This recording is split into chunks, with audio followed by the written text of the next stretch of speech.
Bonjour à tous, bonjour à toutes. Je suis heureux de vous accueillir en ce lieu de grâce, cette basilique du Sacré-Cœur, pour ce jour de grâce, puisque nous commémorons aujourd'hui les 350 ans des apparitions du Sacré-Cœur à Sainte Marguerite Marie. Je vous propose d'invoquer l'Esprit Saint au début de cette journée, au début de cette intervention aussi, au cours de laquelle je vais présenter quels sont les grands enjeux de ce jubilé du Sacré-Cœur. Viens, Esprit de sainteté, viens, Esprit de lumière, viens, Esprit de feu, viens nous embraser,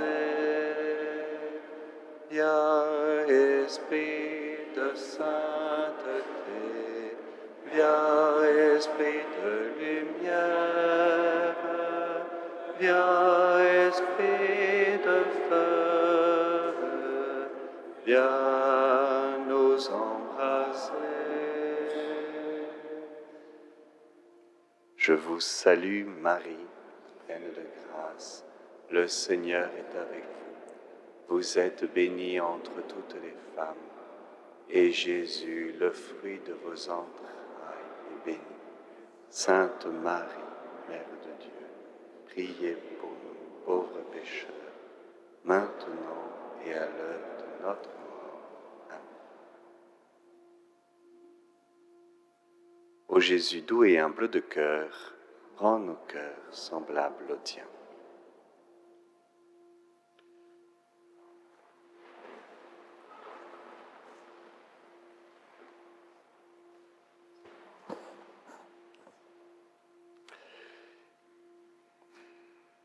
Les apparitions ont eu lieu il y a 350 ans, mais les pèlerinages ont commencé il y a 150 ans, en 1873, la même date qu'à Lourdes d'ailleurs, et pour la même raison, l'arrivée du chemin de fer ici à Paray-le-Monial. Voilà donc 150 ans que Paray est un lieu important de pèlerinage en France, alors que nous nous apprêtons à vivre une célébration historique qui marquera l'ouverture du jubilé des 350 ans. Nous avons comme l'intuition que ce sanctuaire entre symboliquement dans une nouvelle étape de son histoire, étape préparée déjà depuis de nombreuses années, et il m'a paru important de vous en rappeler les enjeux essentiels. C'est l'objet de mon intervention. Il y a 5 enjeux, 5 parties. Tout d'abord, sortir la dévotion du Sacré-Cœur des impasses dans lesquelles elle a pu se fourvoyer, déployer Paray comme un lieu vivant d'une expérience de la foi pour nous aujourd'hui, redécouvrir l'actualité du thème de la réparation, approfondir la communion fraternelle qui unit les différentes réalités ecclésiales attachées au Sacré-Cœur, et puis enfin, accueillir les surprises que Dieu nous donnera. Tout d'abord, sortir la dévotion du Sacré-Cœur des impasses dans lesquelles elle a pu se fourvoyer à une époque donnée. Autant le Sacré-Cœur est répandu, autant il est mal connu.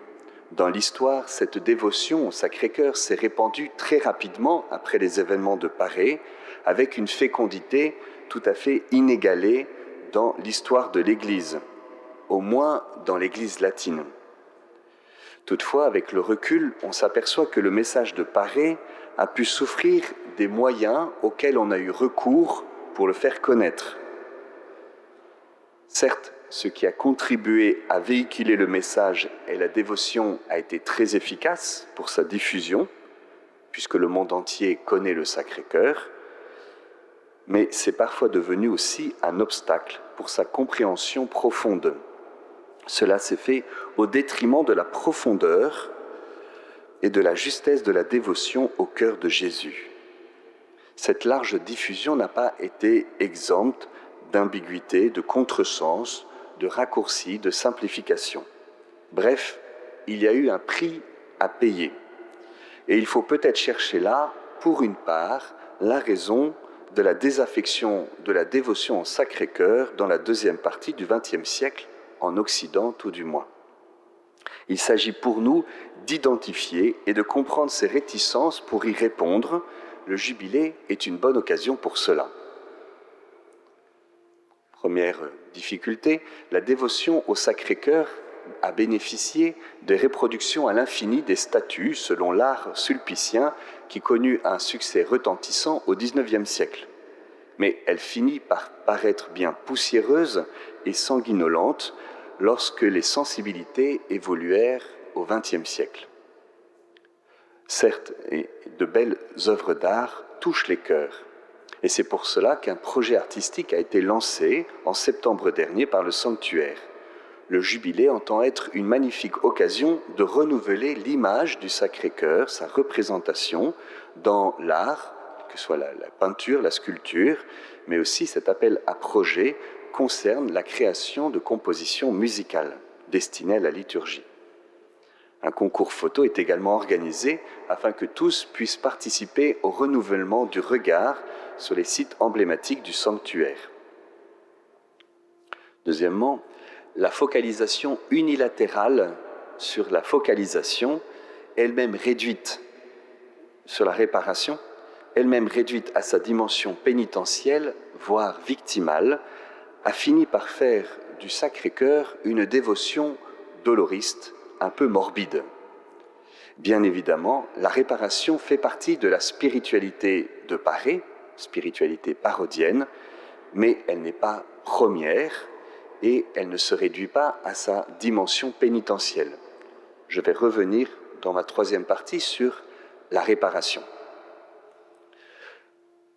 Troisièmement, la dévotion au Sacré-Cœur dans l'histoire n'a pas été indemne de récupération politique, réduisant le Sacré-Cœur à un emblème ou un symbole brandi comme un étendard au service de certaines causes politiques, françaises ou espagnoles ou autres. Comme disait Péguy, tout commence en mystique et finit en politique. Certes, pour être authentique, notre dévotion au cœur de Jésus se doit de rayonner dans le monde afin d'établir autour de nous le règne du Christ. Ou, pour reprendre l'expression du saint pape Jean-Paul II, construire la civilisation de l'amour. Mais sans tomber dans la défense d'une cause politique, comme cela fut trop souvent le cas, et parfois encore aujourd'hui. Ce n'est pas le lieu d'aborder et d'approfondir cette question, nous aurons certainement à le faire dans les années à venir. Quatrièmement, la présentation didactique du message des apparitions en 12 promesses au XIXe siècle n'est pas formellement fausse, bien évidemment, mais elle est marquée par son époque. Elle fut certes très efficace, mais elle a fini par induire une dynamique spirituelle très appauvrie. Si je fais ce que Jésus me demande, alors j'obtiendrai ce qu'il me promet. La dérive vers une relation mercantile et intéressée est à peu près inévitable. Ce n'était évidemment pas la visée de cette mise en forme en 12 promesses, mais nous sommes quand même bien loin d'un cœur qui se laisse transformer par l'amour brûlant que le Seigneur a pour nous et qui appelle une réponse d'amour radicale. Or, c'est justement cette expérience d'un amour radical, cette expérience vivante et transformante que vivent les pèlerins qui viennent aujourd'hui ici à Paré et que nous avons à mettre en valeur. Et donc, nous entrons dans le deuxième temps de ma réflexion, comment ce lieu de Paré n'est pas un simple jalon historique, mais un lieu vivant d'une expérience transformante pour nous aujourd'hui. La dévotion au Sacré-Cœur n'est pas née à Paré, mais historiquement, c'est à partir des apparitions à Sainte-Marguerite-Marie qu'elle est devenue incroyablement populaire et répandue dans toute l'Église. En ce sens, Paré-le-Monial est véritablement source de la dévotion au Sacré-Cœur. Le monde et l'Église ont besoin de toujours connaître davantage et expérimenter l'amour du cœur de Jésus. Mieux connaître ce qui s'est passé à Paré et ce qui s'y passe encore est incontournable pour redécouvrir et actualiser la dévotion au Sacré-Cœur. En ce sens, la présence aujourd'hui de pèlerins venus d'Espagne, notamment de Valladolid, où le Sacré-Cœur est apparu au XVIIIe siècle au bienheureux Bernardino de Hoyos, jésuite, cette présence des Espagnols est particulièrement significative. Ce jubilé est bien plus qu'une manière originale de commémorer un fait historique marquant pour la spiritualité catholique au XVIIe siècle. Paris est plus qu'un jalon historique essentiel de la dévotion au Sacré-Cœur. Nous ne sommes pas ici pour faire de l'archéologie nostalgique, de nous souvenir avec des larmes dans les yeux et des trémolos dans la voix des merveilles que Dieu a réalisées ici il y a bien longtemps. C'est un lieu vivant, de grâce, où des milliers de pèlerins continuent d'expérimenter à notre époque la bonté, la consolation, la puissance du cœur de Jésus qui relève, transforme et envoie en mission celui qui le reçoit. Je voudrais développer ici quelques fruits de notre expérience pastorale intimement liée à l'expérience de Marguerite Marie. Tout d'abord, le repos. De même que Marguerite Marie a reposé longuement sur le cœur de Jésus, de même, les pèlerins expérimentent le repos ici, à l'appel de Jésus. « Venez à moi, vous tous qui peinez sous le poids du fardeau, et moi je vous procurerai le repos, car je suis doux et humble de cœur. » Il y a ici une grâce de repos en Dieu, de déposer dans son cœur tout ce qui nous agite, tout ce qui nous inquiète, nos soucis, nos blessures, nos deuils, nos péchés. Un exemple parmi mille, une mère de famille me confiait il y a quelques semaines avoir perdu son fils il y a 2 ans, puis il y a 1 an, à l'époque du premier anniversaire du décès, avoir perdu son petit-fils. Parfois, me dit-elle, j'ai l'impression d'éclater, je n'en peux plus. Qui suis-je pour dire cela? Mais je suis comme le Fils de l'homme qui n'a pas d'endroit où reposer la tête. Mais en venant ici, j'ai compris qu'il y avait enfin un endroit où je pouvais me reposer, sur le cœur de Jésus. Deuxièmement, la consolation. Cela renvoie donc à ce deuxième aspect de la grâce de ce lieu, la consolation. J'ai été très touché lorsque le pape s'est adressé en novembre dernier aux recteurs de sanctuaires lors de leur rencontre internationale au Vatican. Je vous cite le pape François.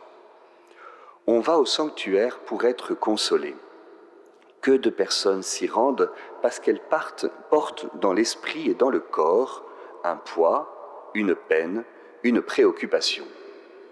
La maladie d'un être cher, la perte d'un membre de la famille, tant de situations de la vie sont souvent cause de solitude et de tristesse, qui sont déposées sur l'autel et attendent une réponse. La consolation n'est pas une idée abstraite, et elle n'est pas faite d'abord de mots,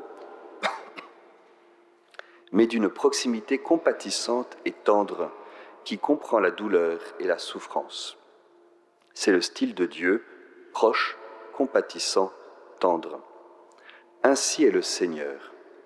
Consoler équivaut à rendre tangible la miséricorde de Dieu. Pour cela, le service de la consolation ne peut manquer dans nos sanctuaires. Dans notre histoire, chacun de nous a des moments durs, laids, où le Seigneur nous a consolés. N'oubliez pas cette expérience. Se rappeler sa propre expérience de consolation nous aidera à consoler les autres. Et cette consolation passe par la maternité de Marie, la Consolata. Que dans nos sanctuaires surabonde la consolation et la miséricorde. Et en écoutant ces mots, je les ai reçus comme en plein cœur à Rome, comme si, à travers le Saint-Père, le Seigneur venait confirmer l'appel profond du sanctuaire de Paris, à être un lieu de consolation. C'est pourquoi je voudrais adresser maintenant un premier appel à tous les blessés de la vie, aux boiteux, aux paralytiques, aux tordus. Ceux qui, si vous êtes un peu tordus par la vie, pas trop comme il faut, si vous sentez que vous êtes à côté de la plaque, votre place est ici. Le Seigneur vous attend à Paris tout particulièrement, et vous trouverez auprès du cœur de Jésus la consolation pour vos deuils, la guérison pour vos blessures, le repos de vos soucis, le pardon de vos péchés. Troisième grâce vivante, ici même, c'est la puissance de l'Esprit Saint qui jaillit du cœur de Jésus. Sainte Marguerite Marie raconte que le 27 décembre, il y a donc aujourd'hui 350 ans, le Seigneur lui demanda son cœur. Elle le supplia de le prendre, et elle raconte. Il le prit et le mit dans le sien adorable, dans lequel il me le fit voir comme un petit atome qui se consumait dans cette ardente fournaise, d'où, le retirant comme une flamme ardente en forme de cœur, il me le remit dans le lieu d'où il l'avait pris. Et ainsi, de même que Marguerite Marie a eu le cœur transformé par la puissance du feu de l'Esprit Saint, du cœur de Jésus, de même, notre cœur s'enflamme en étant plongé dans le cœur de Jésus. Notre cœur s'enflamme d'amour pour le Seigneur et de compassion pour ceux qui souffrent, pour les blessés de la vie. Le critère d'authenticité de la dévotion au Sacré-Cœur est la transformation de notre cœur pour entrer dans les sentiments de Jésus, qui était touché de compassion devant les foules, parce qu'elles étaient comme des brebis sans berger. Quatrième aspect de cette grâce vivante, la miséricorde. Marguerite Marie a découvert les merveilles de son amour et les secrets inexplicables de son cœur. Première apparition. Jusqu'à quel excès il l'avait porté d'aimer les hommes. Deuxième apparition. Combien ce cœur a tant aimé les hommes qu'il n'a rien épargné jusqu'à se consumer pour leur témoigner son amour. Troisième apparition. De même, ici, nous faisons l'expérience bouleversante que le Seigneur nous aime tels que nous sommes, notamment à travers les sacrements de l'Eucharistie et de la confession. Est-il trop osé de dire qu'une part du renouveau du sacrement de la confession et de la redécouverte de l'adoration du Saint-Sacrement en France ces 30 dernières années est passée aussi par Paris? Aujourd'hui, je vous annonce, première annonce, que les Sœurs de la Visitation ont mis à disposition l'espace de leur actuel magasin et leur parloir pour ouvrir un espace de miséricorde dans les semaines à venir qui s'ouvrira donc sur le parvé avec un accès direct à la chapelle des apparitions. Le projet est que les pèlerins puissent s'y confesser, bien sûr, et que l'on augmente la capacité à confesser, mais aussi à être écoutés, accompagnés, à bénéficier de la prière des frères, de la prière aussi pour les malades, pour demander la guérison. Merci aux sœurs visitandines pour leur souci constant que les pèlerins soient bien accueillis, chez vous, chez elles, et pour ce cadeau généreux qu'elles font après avoir offert l'espace de l'actuelle chapelle Saint-Jean. Et nous prions pour que le Seigneur accorde de nombreuses vocations aux visitandines de Paris. Un dernier aspect de cette grâce vivante, c'est le feu missionnaire. Il n'y a nul intimisme ou individualisme dans la véritable dévotion au cœur de Jésus. Jésus a montré son cœur, il y a 350 ans aujourd'hui, à Marguerite Marie en lui disant « Mon divin cœur est si passionné d'amour pour tous les hommes et pour toi en particulier, que ne pouvant plus contenir en lui-même les flammes de son ardente charité, il faut qu'il les répande par ton moyen et se manifeste à eux. » Ainsi, l'expérience spirituelle se fait d'emblée missionnaire.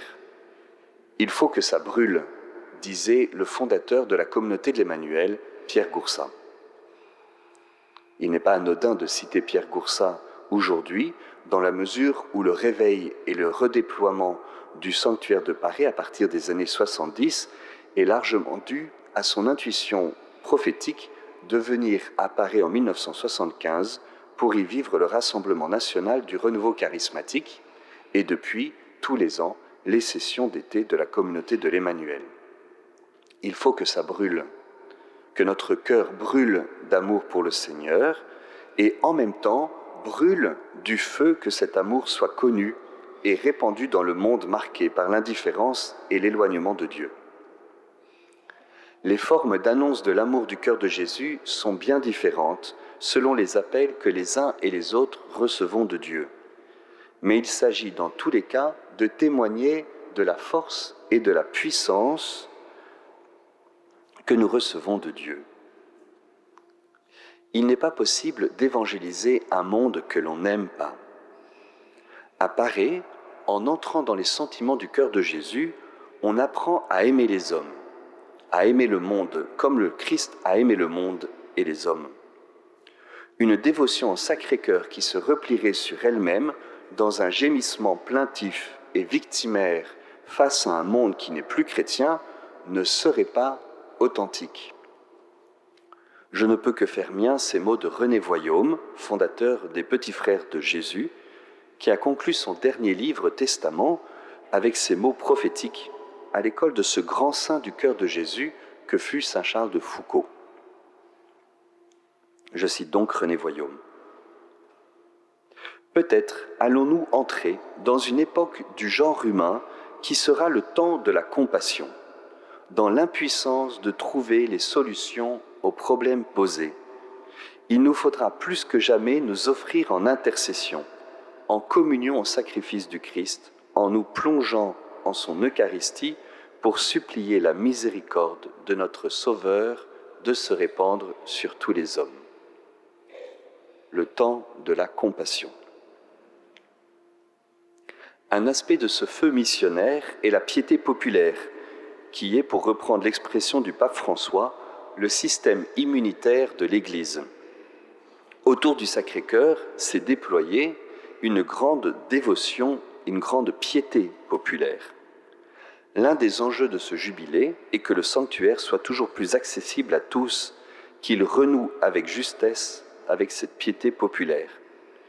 Il s'agit de lui donner sa digne place et aussi de recevoir d'elle, en tant qu'écoute du peuple, recevoir de nouveaux chemins de diffusion de la spiritualité du Sacré-Cœur sans tomber dans les écueils que j'ai évoqués dans ma première partie.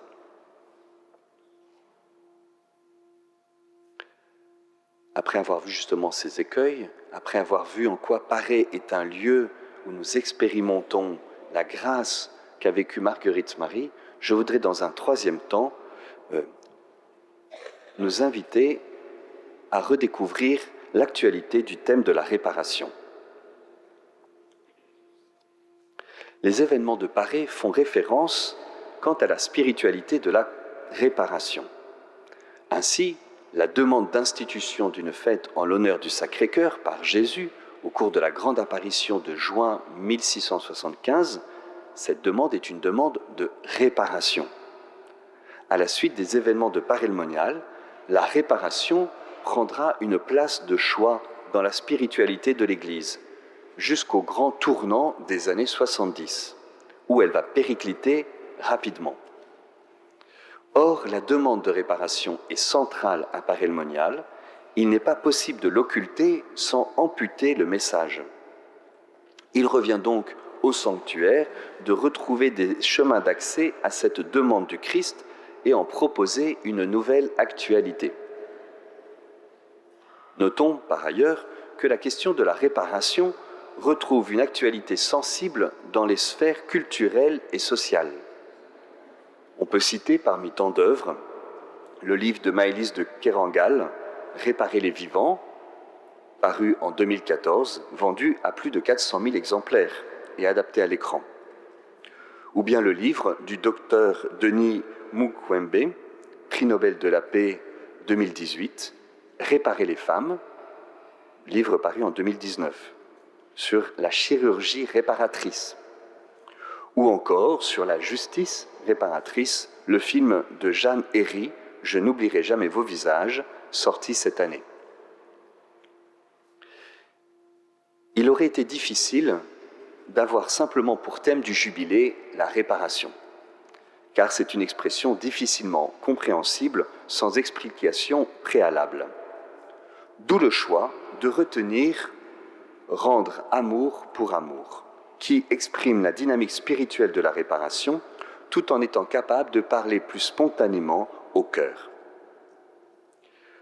Par contre, le colloque organisé par le sanctuaire à l'occasion du jubilé au mois de mai, à Rome, « Réparer l'irréparable », abordera frontalement le thème de la réparation.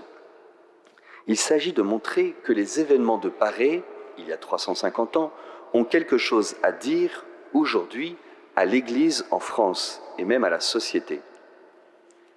Cette question se situe aussi dans l'actualité douloureuse de l'Église, à savoir ce que l'on appelle la crise des abus, la révélation des abus. L'extension endémique et systémique des abus au sein de l'Église crie réparation. Les paroles de Jésus à Sainte Marguerite Marie, ainsi que leur héritage dans l'histoire, peuvent apporter une lumière précieuse. L'un des enjeux de ce jubilé sera donc d'approfondir la problématique suivante: comment la demande de Jésus de réparer les indignités faites à son cœur, et particulièrement par des consacrés, peut-elle ouvrir des chemins pour la nécessaire réparation due aux victimes d'abus dans l'Église, et particulièrement par des consacrés. D'emblée s'impose à nous cette évidence: les offenses faites à Dieu sont irréparables. Les offenses faites aux victimes sont irréparables. Pourtant, à Paré, le Christ demande réparation. Lui-même, lui seul, ouvre et offre un chemin de réparation. Et au cours de ce colloque, nous affronterons donc les différentes questions que cela pose. Peut-on comparer les indignités que Jésus explicite en ingratitude, irrévérence, sacrilège, froideur et mépris avec les crimes commis sur les victimes d'abus? Peut-on passer de Jésus victime aux victimes elles-mêmes? Comment échapper à une spiritualisation trop rapide, négatrice de la justice, pour peut-être découvrir une réparation qui assume la justice et l'excède aussi, répondant à une soif profonde du cœur? Comment dépasser la suspicion d'une perversion morbide de la réparation, doloriste, pour y retrouver l'expression d'une plus grande liberté? Cela a-t-il un sens de parler d'amour, de réparation d'amour, là où la dignité de l'homme a été si violemment bafouée, si loin de ce que peut être l'amour? La réparation spirituelle peut-elle permettre de prononcer un non sur l'innommable? L'écoute des victimes offre-t-elle une nouvelle oreille à la plainte du Christ? Cette écoute aux victimes, comment participe-t-elle à réformer la vie et les pratiques de l'Église? Je remercie dès à présent le Père Louis-Pierre Dupont, chapelain, qui porte l'organisation de ce colloque. Je vous renvoie au site du sanctuaire où vous trouverez toutes les informations complémentaires si vous voulez vous inscrire ou suivre ce qui s'y fera. J'ai davantage posé des questions que répondu, puisque c'est justement l'objet du colloque. Quatrième enjeu, approfondir la communion qui unit les diverses réalités ecclésiales attachées au Sacré-Cœur.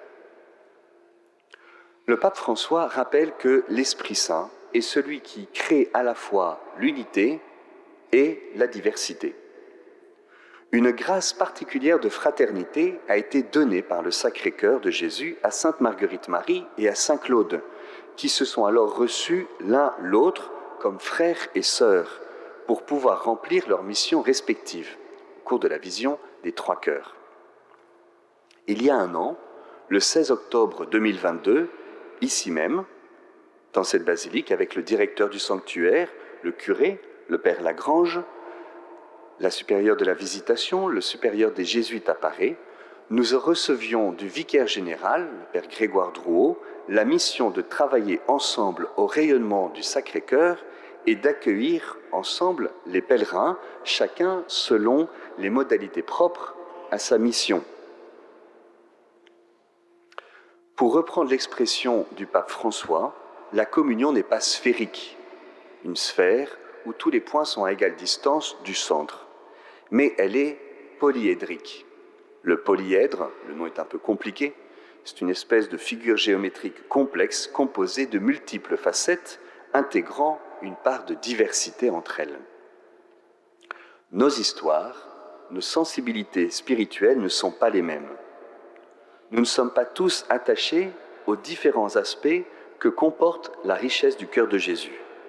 Notre manière d'en parler n'est pas la même pour tous, et l'expérience dont nous sommes porteurs est variée. Nous faisons ici l'expérience de nous recevoir comme frères et sœurs. C'est un beau défi, certes, mais le Seigneur nous le donne et nous ne pouvons que fortifier notre fidélité au Seigneur et enrichir ainsi la proposition pastorale pour accueillir les pèlerins. Cela demande de notre part de l'humilité. L'humilité de reconnaître les dons que le Seigneur nous a faits aux uns et aux autres, et aussi l'humilité de reconnaître les dons qu'il ne nous a pas faits, mais qu'il a faits aux autres. L'humilité d'avoir besoin des autres, et l'humilité de prendre la place que le Seigneur nous demande. Personne ne peut identifier le Sacré-Cœur à lui-même ou affirmer « le Sacré-Cœur, c'est moi ». Personne ne peut revendiquer l'exclusivité de cette dévotion. Personne ne peut mettre la main sur le cœur de Jésus et se l'approprier. Nous sommes ensemble au service d'une grâce qui nous dépasse, chacun selon la mission reçue de l'Église. Pour le dire simplement, nous faisons ici à Paris, depuis plusieurs années, l'expérience d'une synodalité, qui est exigeante, mais profondément réjouissante et féconde. Les pèlerins en bénéficient déjà aujourd'hui avec la rédaction commune du journal L'Invisible, que vous avez trouvé à l'entrée de la basilique et dans différents lieux. Cette revue est à destination des touristes qui viennent nombreux dans cette basilique, afin qu'ils puissent découvrir ce qui s'est vécu ici. Et cet Invisible spécial Paray-le-Monial a été rédigé par l'ensemble des acteurs ici de Paray-le-Monial. Et dans quelques semaines, les pèlerins vont bénéficier aussi de ce travail en commun en bénéficiant d'une nouvelle signalétique qui va être totalement refaite et unifiée avec le soutien de la mairie. Aujourd'hui, l'assemblée de tout à l'heure, déjà à présent, reflète cette diversité ecclésiale et spirituelle, comme j'aurai l'occasion de le souligner dans le mot de bienvenue pendant la messe. Cette grâce de fraternité, qui est à l'origine de la diffusion et de la dévotion au Sacré-Cœur, continue de s'étendre à nous tous, aujourd'hui, apôtres du cœur de Jésus, réunis en cette circonstance. Notre monde en a plus que jamais besoin pour que résonnent ces paroles du Seigneur prononcées à la Visitation il y a 350 ans, « Mon divin cœur est si passionné d'amour pour tous les hommes et pour toi en particulier ». En 1981, le père Pedro Arrupe, alors général des Jésuites, affirmait « Je suis persuadé que peu de preuves pourraient être aussi claires de la rénovation spirituelle de la compagnie de Jésus qu'une dévotion vigoureuse et générale au cœur de Jésus. Notre apostolat y trouverait une nouvelle vigueur et nous ne tarderions pas à en voir les effets, aussi bien dans notre vie personnelle que dans nos activités apostoliques. » Ces vibrantes paroles résonnent comme un appel prophétique pour les jésuites, mais aussi beaucoup plus largement. Et c'est pour cela que je voudrais adresser maintenant un deuxième appel, cette fois-ci aux congrégations religieuses liées au Sacré-Cœur. Nous en avons recensé et contacté plus de 250 pour ce jubilé. Les paroisses consacrées au Sacré-Cœur en France, plus de 120 ont reçu une invitation. Les institutions scolaires du Sacré-Cœur en France, il y a au moins 250 écoles, 60 collèges et plus de 20 lycées invités, qui sont des institutions scolaires du Sacré-Cœur. Les sanctuaires du Sacré-Cœur dans le monde, Nous avons écrit à une vingtaine d'entre eux en Belgique, en France évidemment, au Canada, en Espagne, en Italie, aux Pays-Bas, au Portugal.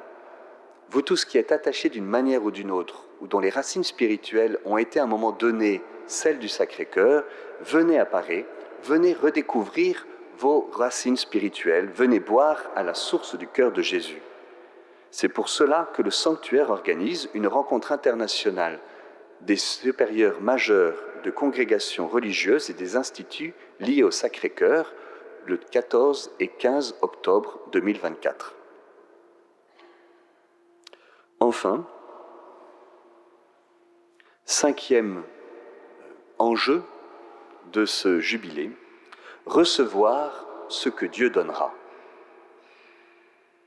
Nous savons ce que nous avons préparé et nous croyons que le Seigneur nous a demandé de préparer.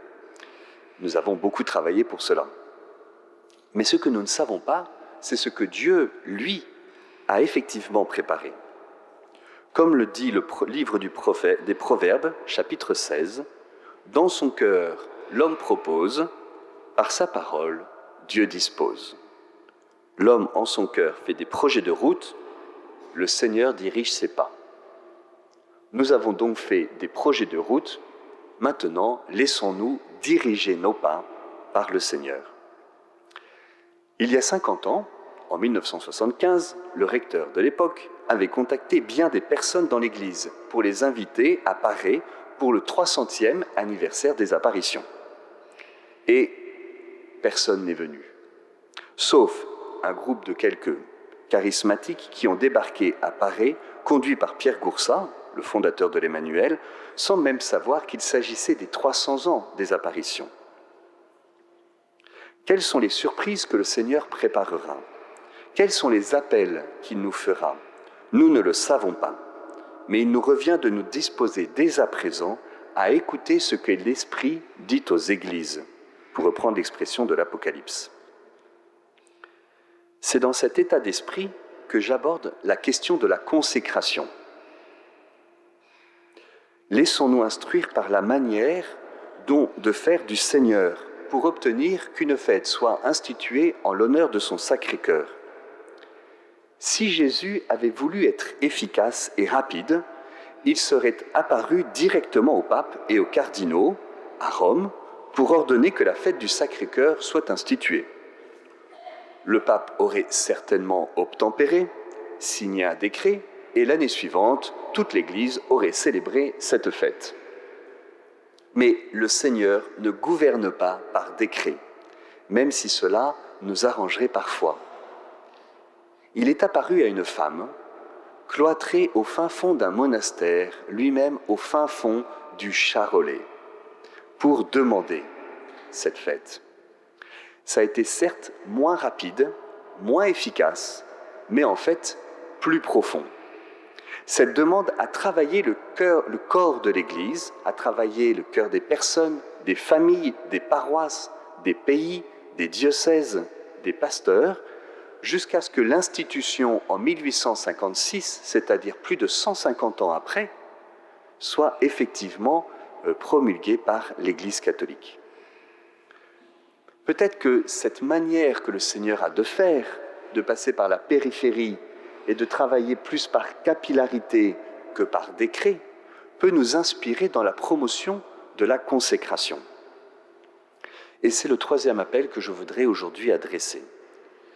Que chacun, nous nous mobilisions pour mieux comprendre ce qu'est la consécration au Sacré-Cœur, au cœur de Jésus, que nous la vivions personnellement, que nous la vivions en famille, en paroisse, en diocèse, en congrégation, en communauté, que nous en vivions et qu'elle nous transforme, et qu'ainsi nous discernions ensemble quel est l'appel de Dieu pour nous, pour l'Église, pour la France, à ce sujet.